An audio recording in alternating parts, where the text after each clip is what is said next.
Сәлем менің көрермендерім, бүгін біз асқабақтан манты жасайтын боламыз.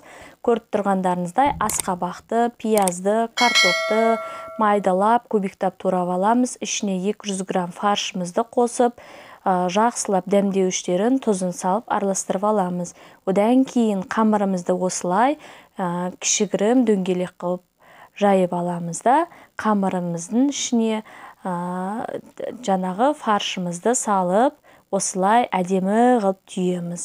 Ал жасап көрулеріңізге кеңес беремін. Менімен бірге болып, мені қолдап, комментарий жазып, лайк басуды ұмытпаймыз.